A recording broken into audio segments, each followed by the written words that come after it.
নবীজি বলেছেন, দাব্বা ইলাইকুম দাউল উমামি মিন ক্বাবলিকুম, তোমাদের মধ্যে তথা উম্মতে মুহাম্মাদির মাঝে পূর্ববর্তী জামানার রোগ ঢুকে গেছে। ওয়াহিয়া আল হালিকা আল বাগযা, আর সেটি হলো হিংসা বিদ্বেষ, যেটা মানুষকে মুন্ডন করে দেয়। নবীজি বলছেন, লা আকুলু তাহলিকুশ শার, আমি বলছি না যে মাথার চুল মুন্ডিয়ে দেয়, নেড়া করে দেয়। ওয়াহিয়া তাহলিকুদ্দিন, বরং সেটা তোমাদের দ্বীনকে ধ্বংস করে দেয়।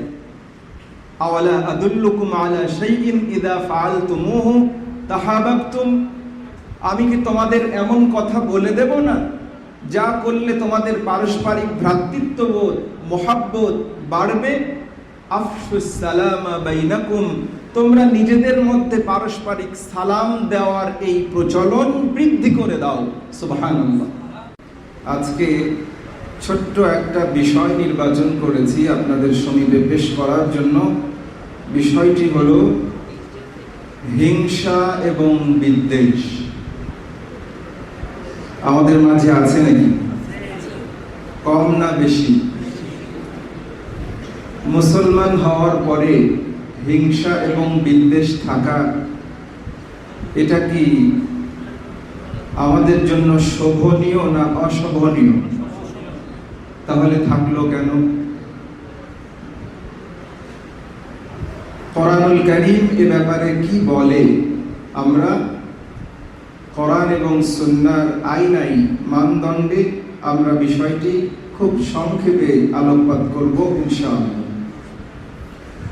আপনারা কি জানেন হিংসা কাকে বলে? হিংসা হলো আরেকজনের উপকার দেখলে তার খারাপ লাগে,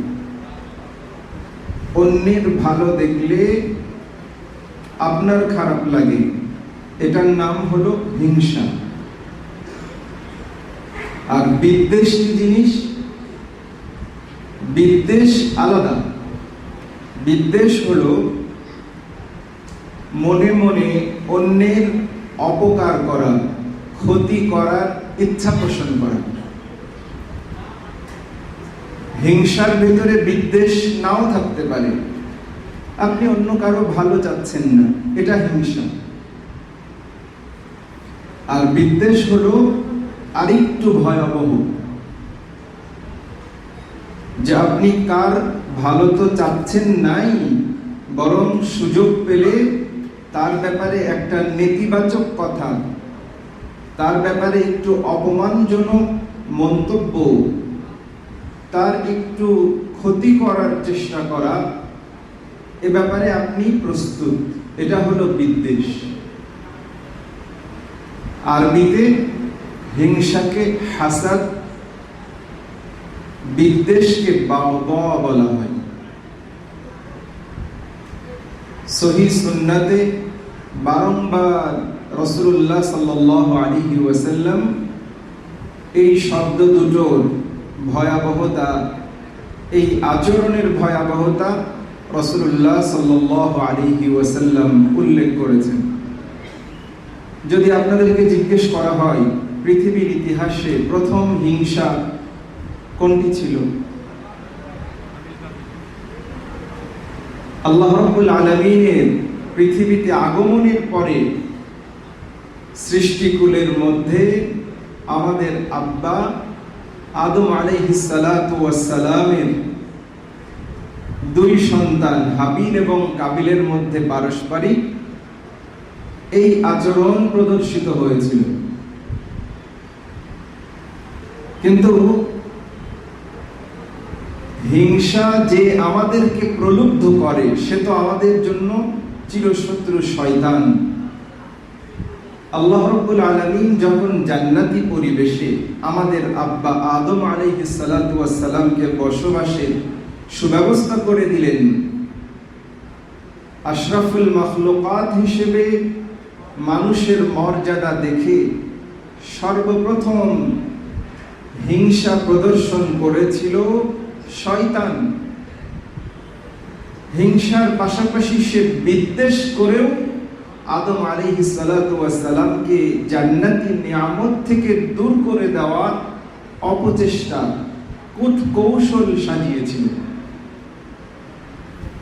এজন্য আল্লাহ রাব্বুল আলামিন উম্মতে মুহাম্মাদীকে এই হিংসার দাবানল থেকে রক্ষা করার জন্য আমাদেরকে শিখিয়েছেন আল্লাহ তাআলার কাছে এ ব্যাপারে পানাহ চাওয়া, আশ্রয় প্রার্থনা করা। যেমনটি আমরা বলি কোরআনুল কারীমের ভাষায়, ওয়া মিন শাররি হাসিদিন ইযা হাসাদ, যখন হিংসুক হিংসা করে তার হিংসার ক্ষতিকারক বিষয় থেকেও আল্লাহ আপনি আমাদেরকে আশ্রয় প্রার্থনা দেন। আপনার কাছে আশ্রয় প্রার্থনা করছি, আপনি আমাদেরকে হিংসুকের হিংসা থেকে বাঁচান। হযরত আনাস রাদিয়াল্লাহু তাআলা আনহু থেকে বর্ণিত, তিনি বলেন রাসূলুল্লাহ সাল্লাল্লাহু আলাইহি ওয়াসাল্লাম বলেছেন, লা তাহাসাদু, তোমরা পরস্পর হিংসা করো না। ওয়ালা তাবাগদু, তোমরা পরস্পর বিদ্বেষ পোষণ করো না। ওয়ালা তাদাবারু, মানুষের পিছু নিও না, তার দোষ অন্বেষণের জন্য তার পিছে লেগে থেকো না। ওয়া কুনু ইবাদাল্লাহি ইখওয়ানা, তোমরা পরস্পরে ভাই ভাই হয়ে যাও।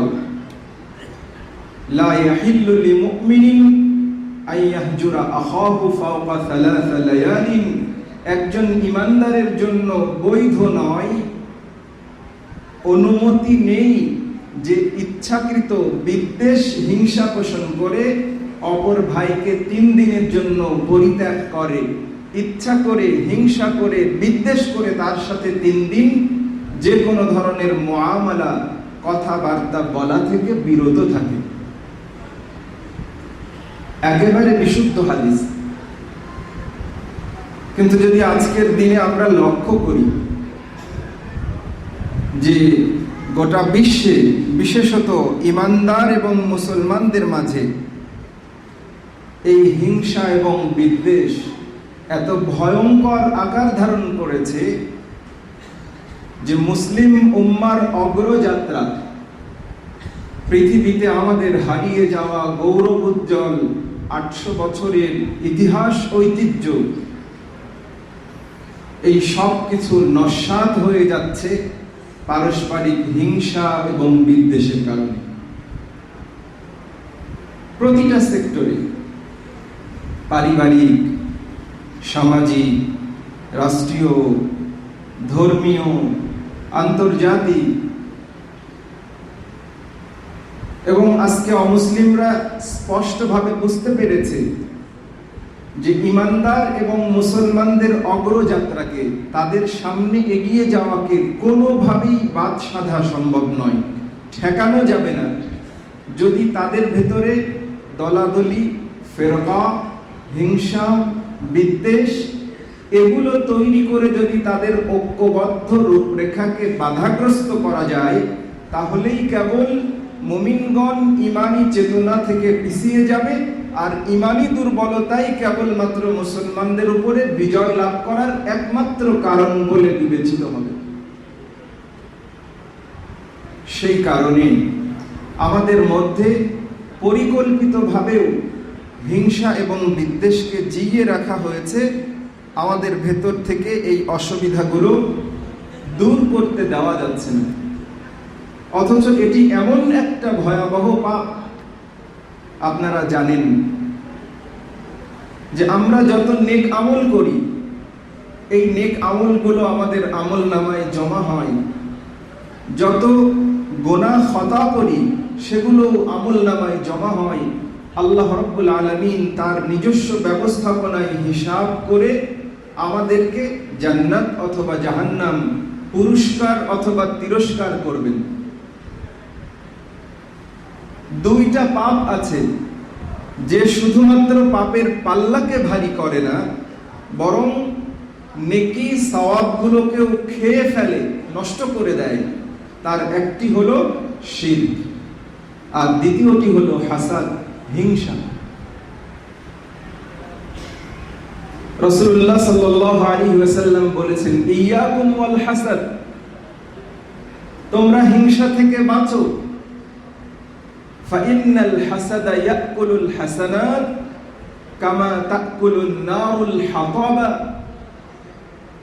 কারণ আগুন যেরকম কাঠের খড়িকে খেয়ে ফেলে, পুড়িয়ে ফেলে, কয়লা বানিয়ে ফেলে, অনুরূপভাবে হিংসা তোমাদের নেক আমলগুলোকে পুড়িয়ে ফেলে, নষ্ট করে ফেলে, ধ্বংস করে দেয়। সকলেই বলি নাউযুবিল্লাহ। রাসূলুল্লাহ সাল্লাল্লাহু আলাইহি ওয়াসাল্লামের আরেকটি সহিহ হাদিস, তু'রাদু আমালুন নাসি ফি কুল্লি জুমআতিন মাররাতাইন, ইয়াউমাল ইসনাইন ওয়া ইয়াউমাল খামিস, ফায়ুগফারু লিকুল্লি আবদিন মুমিনিন ইল্লা বাইনাহু ওয়া বাইনা আখিহি শাহনা, ফায়ুকালু উতরুকু হাদাইনি হাত্তা ইয়াফিআ।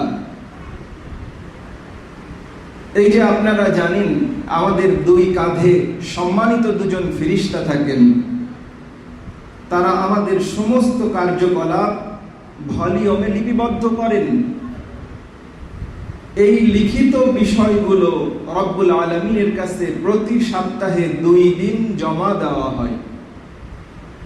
একটি হলো সোমবার, আরেকটি হলো বৃহস্পতিবার। আর এ কারণেই সোম এবং বৃহস্পতিবার রাসূলুল্লাহ সাল্লাল্লাহু আলাইহি ওয়াসাল্লাম রোজা রাখতেন, সিয়াম পালন করতেন। কারণ রোজা আল্লাহ তাআলার কাছে অনেক পছন্দনীয় একটি আমল। যখন আমার আমলনামাগুলো আল্লাহর কাছে উপস্থাপন করা হয়, তখন রব্বুল আলামিন রোজা রাখার দরুন খুশি হয়ে আমাকে বেশি পরিমাণ ক্ষমা করে দেন। সুবহানাল্লাহ। সপ্তাহে এই 2 দিন আল্লাহ তাআলার কাছে আমাদের দুই কাঁধে নিয়োজিত সম্মানিত লেখক, তারা আমাদের এগুলো আমলনামাগুলো আল্লাহ রাব্বুল আলামিনের কাছে জমা দেন। কিন্তু যদি আমাদের আমলনামার ভেতরে হিংসার গোনা থাকে, আল্লাহ রাব্বুল আলামিন বলেন, উতরুকু হাদাইনি, ওই আমলনামাটা আমার কাছে জমা দিও না, হাত্তা ইয়াফিআ, অপেক্ষা করো, মুলতবি করো, স্থগিত রাখো, দেখো আমার এই দুই বান্দা হিংসা থেকে তারা মিটিয়ে নেয় কিনা, তাদের ভেতরে সংশোধন করে নেয় কিনা। কারণ হিংসার অপরাধ এত ভয়ঙ্কর যে আল্লাহ রাব্বুল আলামিন দয়াবান, দয়ালু হিসেবে তিনিও চান না যে বান্দার আমলনামায় হিংসার অপরাধ থাক, আর ওই অপরাধ সহ আল্লাহ তাআলার কাছে তার ফাইল, তার ভলিউম জমা হয়ে যায়। তাহলে হিংসা কত ভয়াবহ। হিংসার কারণ কি? হিংসার কারণ হলো ঈমানি দুর্বলতা।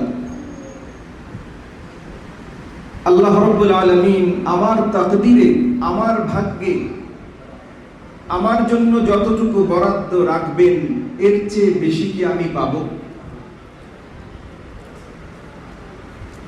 আরেকজনের প্রতি আমার হিংসা করার দ্বারা আমার নিজের ভাগ্য, অর্থ, সম্পদ, সম্মান এগুলো কি কমে অথবা বাড়ে? কখনোই না। বরং আরেকজনের কল্যাণ কামনা করার মধ্য দিয়ে আল্লাহ তাআলা আমাদের অভাবনীয় নিয়ামত দান করেন, যে অন্যের উপকার কামনা করলে আমাদের বহুল প্রত্যাশিত রিজিক আল্লাহ তাআলা বাড়িয়ে দেন, আমাদের পৃথিবীতে সুস্থতার সাথে বেঁচে থাকাকেও আল্লাহ তাআলা দীর্ঘ করে দেন। সুবহানাল্লাহ। অথচ আমরা না বুঝে হিংসা করি। এজন্য হৃদয়ের প্রশস্ততাটাকে বাড়াতে হবে। আল্লাহ তাআলা আপনাদেরকে এমন দরবারের সাথে পরিচয় করিয়ে দিয়েছেন যেখানে অন্তরের সংকীর্ণতা, মানসিক সংকোচনের কোনো স্থান নেই। আজ পর্যন্ত আপনারা দেখেননি, কেউ বলতে পারবেন না যে আমাদের দায়িত্বশীলগণ, আমাদের পীর মাশায়েখগণ কখনো ধর্মীয় রাজনৈতিক অথবা যে কোনো প্রেক্ষাপটে কোনো বিশেষ দল গোষ্ঠী তাদের সমালোচনা করেন, হ্যাঁ, যারা কুফরি মতবাদ নিয়ে থাকেন, যারা শিরকে জড়িয়ে আছেন, আমাদের মুহিব্বিনদেরকে তাদের ব্যাপারে সতর্কতার অংশ হিসেবে তো বলতেই হবে। কিন্তু যারা কোরআন এবং সুন্নাহ নিয়ে আছেন তাদের ব্যাপারে কখনোই এখান থেকে হিংসা বিদ্বেষ, কারো প্রতি সমর্থন অথবা কারো প্রতি তার বিপরীত বিষয়গুলো কখনো উল্লেখ করা হয় না। এজন্য আমাদেরকে হিংসার বিষয়টাকে অত্যন্ত গুরুত্ব দিতে হবে, যে আমার অন্তরে যেন কখনো হিংসা স্থান না পায়। বাংলাদেশে ধর্মীয় সেক্টরে হিংসা তৈরির অন্যতম একটা বড় কারণ হলো আমাদের জ্ঞানের স্বল্পতা। আমরা যেগুলো ভিন্ন নয় সেগুলোকেও ভিন্ন মনে করি। যেমন আল্লাহ রাব্বুল আলামিন আমাদেরকে ইসলামের নিয়ামত দিয়েছেন, ইসলামের কতিপয় বিধান যেগুলোকে আল্লাহ আবশ্যক করেছেন, ফরজ করে দিয়েছেন, কিছু বিষয়কে চূড়ান্ত নিষিদ্ধ হারাম করে দিয়েছেন। তাহলে আল হালালু বাইয়িনুন ওয়াল হারামু বাইয়িনুন, হালাল স্পষ্ট, হারাম স্পষ্ট। ওয়া বাইনাহুমা মুশতাবিহাত ফাত্তাকুশ শুবহাত, আর এর বাইরের বিষয়গুলো রাসূলুল্লাহ আমাদেরকে জানিয়েছেন, এর বাইরের গুলো হলো ধোঁয়াশাচ্ছন্ন, সন্দেহের জায়গা। নবীজি বলেছেন ফাত্তাকুশ শুবহাত, তোমরা সন্দিহান বিষয়গুলো থেকে দূরে থাকো। আর হারাম এবং ফরজের বাইরে যে সকল শরঈ মাসআলা নিয়ে আমরা বিভেদ করি, হিংসায় জড়াই, এগুলো অত্যন্ত লজ্জাজনক, দুর্ভাগ্যজনক আমাদের জন্য। আমরা শরীয়তের মাসআলার যে সকল ব্যাপারে প্রশস্ততা আছে, ইসলাম একটা কাজের ক্ষেত্রে একাধিক পদ্ধতিকে অনুমতি দিয়েছেন, কিন্তু আমাদের জানার দুর্বলতার কারণে, আমাদের ঈমানি দুর্বলতার কারণে, আমাদের মুসলিম উম্মার ভ্রাতৃত্বের গুরুত্ব বোঝার দুর্বলতার কারণে আমরা শরীয়তের এই মাসআলাগুলো নিয়ে পরস্পরের মধ্যে হিংসা বিদ্বেষ শুরু করি এবং সেটাকে যুগ যুগ ধরে জিয়ে রাখি। এটা উল্লেখযোগ্যভাবে বাংলাদেশে এবং আমাদের ভারতীয় উপমহাদেশের বাইরে, মধ্যপ্রাচ্যে, সৌদি আরব, মিশর, কাতার, ওমান, ইয়েমেন, সংযুক্ত আরব আমিরাত, এমনকি আফগানিস্তান, উজবেকিস্তান, এই মুসলিম দেশগুলো সহ আরো অনেক দেশে এই অসুবিধাগুলো নেই। তাহলে আমাদের এই অসুবিধাগুলো কেন? কারণ আমরা কোরআন এবং সহিহ সুন্নাহ পড়ি না।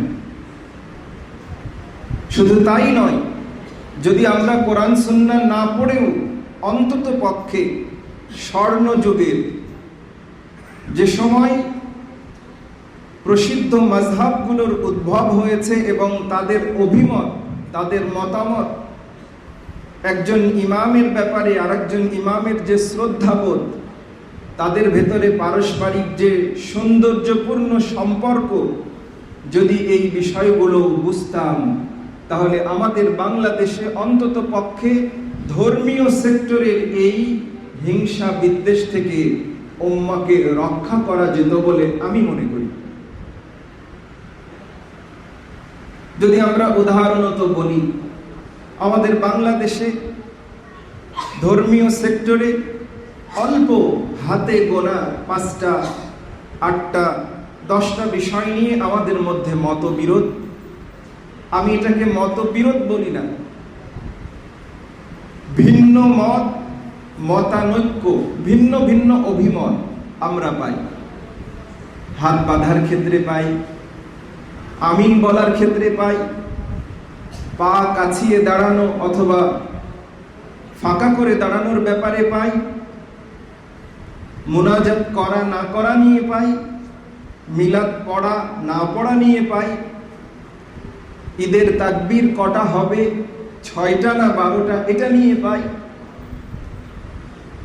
এই মাত্র 10টা মাসআলা, কাছাকাছি, কিছু কম বেশি হবে হয়তোবা। এই যে ভিন্নতাগুলো আমরা পাই, কেন পাই? কখনো কি আপনাদের মনে হয় না যে এটা কেন হলো? সময়ের সংক্ষিপ্ততার কারণে সবিস্তারে আলোচনা করতে পারলে বিষয়টা পরিষ্কার হতো। সংক্ষেপ কথা হলো যে এই বিষয়গুলোতে নবীজির পক্ষ থেকে, সাহাবায়ে কেরামের আমল থেকে একাধিক পদ্ধতি অনুমোদিত, প্রমাণিত। রাসূলুল্লাহ সাল্লাল্লাহু আলাইহি ওয়াসাল্লাম বিভিন্ন সময় সুন্নাত, মুস্তাহাব, নফলের ব্যাপারে একটা কাজ এক এক সময় এক একভাবে করে দেখিয়েছেন, অনুমোদন দিয়েছেন, অথবা সাহাবায়ে কেরাম এভাবে তারা আমল করেছেন। সেই কারণে হাত বাঁধার 5টি পদ্ধতি অনুমোদিত হয়েছে। কেউ বুকে হাত বাঁধবেন, কেউ পেটে হাত বাঁধবেন, কেউ নাভির উপরে হাত বাঁধবেন, কেউ নাভির নিচে হাত বাঁধবেন, কেউ হাত না বেঁধে তাকবীরে তাহরিমা করে হাত ছেড়ে দেবেন। দৃঢ়তার সাথে বলা যায় এই 5 পদ্ধতির বাইরে ষষ্ঠ কোনো পদ্ধতি আপনারা জানবেন না, কেউ বলবে না, কোনোদিন সম্ভব না। কারণ এই 5টি পদ্ধতি সাহাবী, তাবেঈ এবং নবীজির অনুমোদন এবং আমল থেকে প্রমাণিত। সে কারণে আমাদের কাছে এই 5টি পদ্ধতি বিভিন্ন সনদে, বর্ণনা সূত্রে আমাদের পর্যন্ত আমরা জানতে পেরেছি।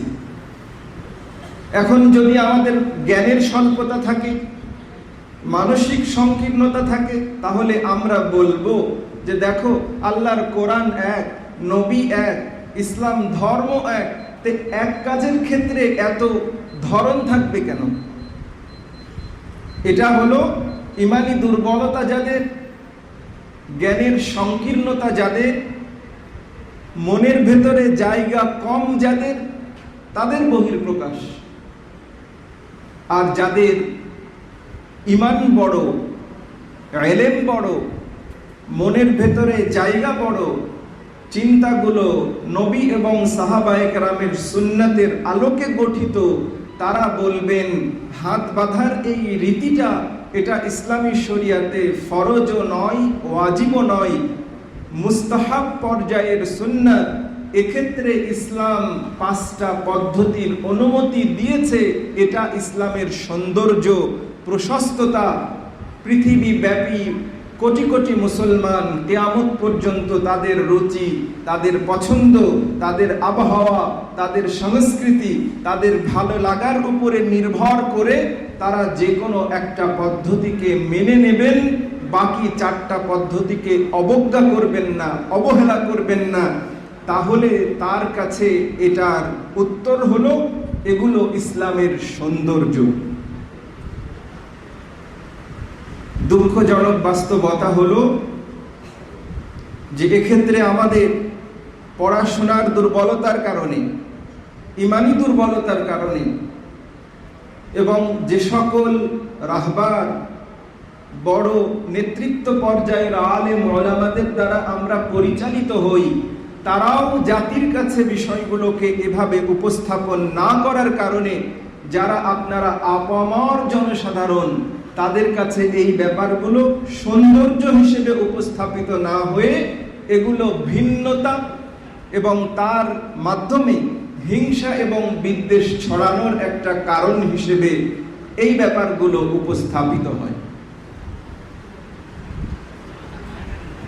এজন্য প্রিয় ভাইরা, আপনাদের উচিত হলো যে কোনো শরঈ বিষয়ে আপনারা হক্কানি জানাশোনা যারা আলেম ওলামা আছেন তাদের কাছে সবিস্তারে বিষয়গুলো জানতে চাইবেন, যে কোরআন এবং সুন্নাহর আলোকে দলিল ভিত্তিক এই মাসআলাগুলো আমাদেরকে অবগত করান।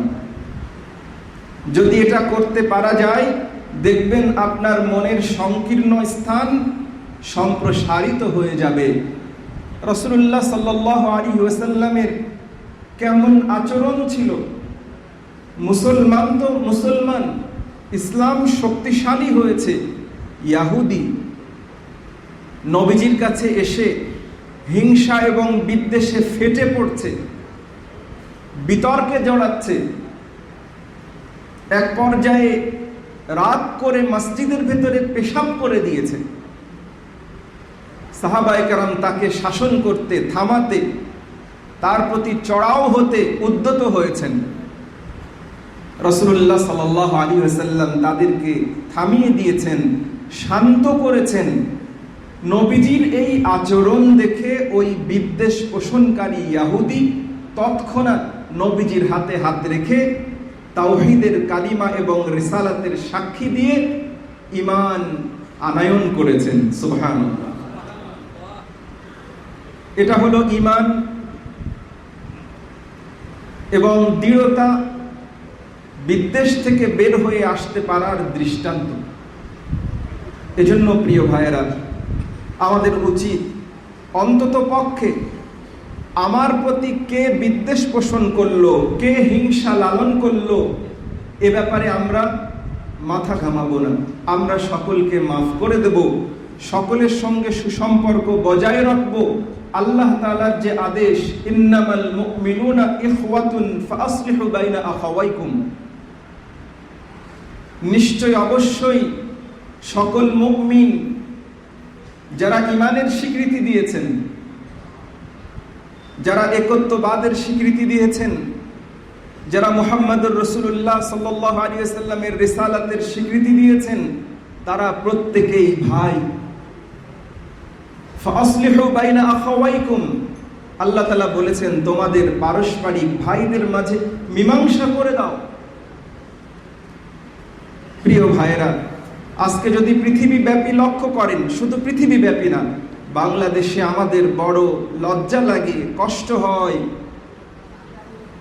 এদেশের স্বীকৃত আলেম ওলামাদের প্ল্যাটফর্মগুলো থেকেও অনেক বড় বড় ব্যক্তিত্বদের কথোপকথনের ভেতরে এত বেশি পরিমাণ বিদ্বেষমূলক কথা প্রকাশ পেয়ে যাচ্ছে, যা একটা জাতির এবং এদেশের আপামর জনসাধারণের মধ্যে ঐক্যবদ্ধ রূপরেখাকে ভিন্ন মত এবং বিরোধীমূলক আচরণের দিকে উস্কে দেয়। এই ধরনের কথোপকথন আমরা অনেক নেতৃস্থানীয় ব্যক্তিবর্গ, আবার তারা ধর্মীয় বিষয়ের সঙ্গে সংযুক্ত, তাদেরকে দেখতে পাচ্ছি। মুসনাদে আহমদে একটা লম্বা হাদিস বর্ণিত হয়েছে। বিশিষ্ট সাহাবী হযরত আনাস বিন মালিক রাদিয়াল্লাহু তাআলা আনহু থেকে বর্ণিত, তিনি বলছেন রাসূলুল্লাহ সাল্লাল্লাহু আলাইহি ওয়াসাল্লাম আমাদেরকে খুতবা দিচ্ছিলেন, নসিহত করছিলেন। কথা বলতে বলতেই তিনি বললেন, এখন যেই ব্যক্তি মসজিদে প্রবেশ করবে তিনি জান্নাতি। সাহাবায়ে কেরাম অপেক্ষায় আছেন কে মসজিদে প্রবেশ করে। সাহাবীগণ দেখতে পেলেন যে একজন আনসারী সাহাবী ওযু করে মসজিদে প্রবেশ করছে, বাম হাতে স্যান্ডেল দুটো নিয়ে, জুতা নিয়ে। সদ্য ওযু করার কারণে তার মুখ, দাড়ি থেকে ওযুর পানিগুলো গড়িয়ে গড়িয়ে পড়ছে। নবীজি একদিন বললেন, তারা সেই আনসারী সাহাবীকে দেখলেন। আবার একদিন বললেন যে এখন যিনি প্রবেশ করবেন তিনি জান্নাতি। সাহাবায়ে কেরাম খেয়াল করে দেখলেন যে আগের দিনের ওই ব্যক্তি। তৃতীয় দিন নবীজি বললেন, দেখলেন হ্যাঁ আগের দিনের ওই আনসারী সাহাবী আব্দুল্লাহ রাদিয়াল্লাহু তাআলা আনহু। তার কৌতূহল জন্মালো যে এই আনসারী সাহাবী এমন কি আমল করেন যে নবীজি একদিন, 2 দিন, 3 দিন পর্যন্ত তাকে জান্নাতের সুসংবাদ দিচ্ছেন, আমি তার বাড়ি যাব। কৌশল অবলম্বন করে বললেন, ভাই আমার তো বাড়িতে একটু সমস্যা, আমি 3 দিন বাড়ি যাব না, এমন চিন্তা করেছি যে আপনার বাড়িতে কি আমাকে 3 দিনের জন্য একটু সময় দেওয়া যায়? সাহাবী উদার চিত্তে বললেন, হ্যাঁ, অসুবিধা নেই। তিনি লক্ষ্য করলেন যে রাতের আধারে একান্তে এই সাহাবী এমন কি আমল করেন যার বদৌলতে রাসূলুল্লাহ সাল্লাল্লাহু আলাইহি ওয়াসাল্লাম তাকে জান্নাতের সুসংবাদ দিলেন। তিনি লক্ষ্য করেন, খেয়াল করেন, তিনি দেখলেন যে উল্লেখযোগ্য, চোখে ধরার মতন এমন বিশেষ আমল তিনি করেন না। রাত্রিতে স্বাভাবিকভাবে ঘুমান, তবে যখন ঘুম ভাঙে পাশ কাটেন, জিকির করেন, আল্লাহর নাম স্মরণ করেন, এই কাজগুলোই তিনি তাকে করতে দেখলেন। দিনের বেলাতেও খুব চোখে চোখে রাখেন, কি এমন আমল আমার ভাই করেন যার বিনিময়ে আল্লাহ তাআলা তাকে জান্নাতের সুসংবাদ দিচ্ছেন, আল্লাহর রাসূল সাল্লাল্লাহু আলাইহি ওয়াসাল্লাম তাকে জান্নাতের সুসংবাদ দিচ্ছেন। 1 দিন 2 দিন 3টা দিন পার হয়ে গেল, তিনি উল্লেখযোগ্য তেমন কোনো আমল পেলেন না। চলে আসার দিন তিনি বলছেন যে, ভাই আসলে আমার বাড়িতে বিশেষ কোনো সমস্যা ছিল না, আপনাকে আল্লাহর রাসূল সাল্লাল্লাহু আলাইহি ওয়াসাল্লাম 3টা দিন জান্নাতের সুসংবাদ দেওয়ার কারণে আমি মূলত অবজার্ভ করতে এসেছিলাম, দেখতে এবং জানতে এসেছিলাম যে রাতের আধারে আপনি এমন কি আমল করেন যার বদৌলতে নবীজি আপনাকে জান্নাতের সার্টিফিকেট দিচ্ছে। সুবহানাল্লাহ। সাহাবী বলছেন যে, আপনি তো দেখলেন যে আমি কি করি। তিনি বিদায় নেওয়ার সময় বললেন যে, ভাই আব্দুল্লাহ একটু দাঁড়াও। জি।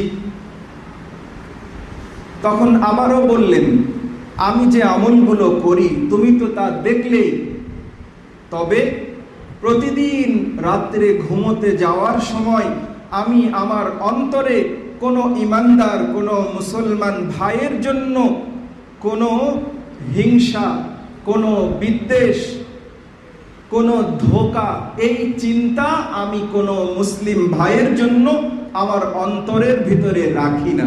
সুবহানাল্লাহ। আর আমার ভাইয়ের কোনো উপকার হোক, কল্যাণ হোক, এ ব্যাপারে আমার অন্তর কখনো হিংসার আগুনে জ্বলে না, এই মানসিকতাটুকু আমি লালন করি। হযরত আব্দুল্লাহ রাদিয়াল্লাহু তাআলা আনহু বললেন যে, হ্যাঁ আমি বুঝে গেছি যে রাসূলুল্লাহ সাল্লাল্লাহু আলাইহি ওয়াসাল্লাম এই মহা গুণের কারণেই আপনাকে জান্নাতি হিসেবে স্বীকৃতি দিয়েছেন। সুবহানাল্লাহ। হাদিসটি সহিহ হিসেবে মুসনাদে আহমদে বর্ণিত হয়েছে। তাহলে আমরা বিদ্বেষ থেকে বাঁচার জন্য কি করতে পারি? 1 নম্বর, আল্লাহ তাআলার কাছে বেশি বেশি করে দোয়া করা। আমরা যেই দোয়াটা আমার মুহতারাম শায়েখকে সব সময় করতে দেখি, রব্বানা গফির লানা ওয়া লিইখওয়ানিনা আল্লাযীনা সাবাকুনা বিল ঈমান। হে আল্লাহ, আপনি আমাদেরকে এবং আমাদের পূর্ববর্তী যারা ন্যূনতম ঈমান নিয়ে অতিবাহিত হয়েছেন তাদের সকলকে মাফ করে দেন। ওয়ালা তাজআল ফি কুলুবিনা গিল্লাল লিল্লাযীনা আমানু। আর যাদের ন্যূনতম ঈমান আছে আমার অন্তরে তাদের ব্যাপারে কোনো হিংসা, তাদের ব্যাপারে কোনো অশ্রদ্ধা, তাদের ব্যাপারে কোনো বিদ্বেষ আপনি আমার অন্তরের ভেতরে করে দিয়েন না। রব্বানা ইন্নাকা রাউফুর রহিম। হে আল্লাহ, আপনি অত্যন্ত কোমলময় এবং দয়ালু। এটা হলো কোরআনিক চিকিৎসা। যাদের অন্তর হিংসা মুক্ত নয়, যাদের অন্তর বিদ্বেষ মুক্ত নয়, তারা অন্তত এই দোয়াটা বেশি বেশি করে করা।